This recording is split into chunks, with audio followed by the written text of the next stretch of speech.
Maybe the whole session is being defined right now about the relationship with, we'll call it your caucus, which is a caucus inside the larger Republican caucus, and how the leadership is pulled between the supporters of them that are probably ready to move on to some of their priorities and your supporters.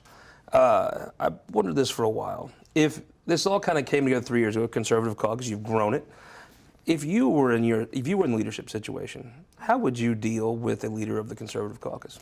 Well, first of all, if I were in leadership in the Missouri Senate, there wouldn't be a Conservative Caucus because I wouldn't be focusing on just the needs of the 1/3 of the caucus or the needs of just the 2/3 of the caucus. I'd be focused on the needs of the entire caucus.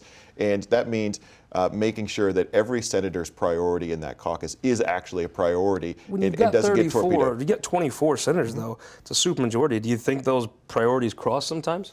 They do, but I think that before we had our current leadership team, that was something that was handled relatively well. I mean, you know that I had some difficult days with Ron Richard when he was the pro tem, but I thought, ultimately, compared to what we have right now, he did a pretty good job making sure that the caucus was protected. And I think if you look at the things that we need to be protected from is taking bad votes as a caucus on things that put us at odds with the primary base of voters that put us in office in the first place. So if you're talking about the largest tax increase in the history of the state, that's terrible for our brand. If you're talking about not passing a vote that would have defunded Planned Parenthood and abortion providers in our state, that's putting it at odds with the people who have supported us for going on 20 years right now. So if you do that, then that also puts the leadership in a position to where they can be defenders of individual senators, whether it's of their agenda or maybe it's just coming down to protecting them from the possibility of people that want to try to go after them in their reelection cycle.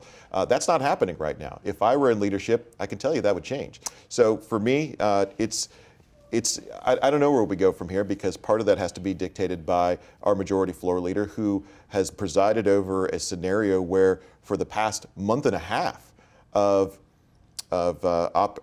activity in the Missouri Senate, we've seen nothing but strife.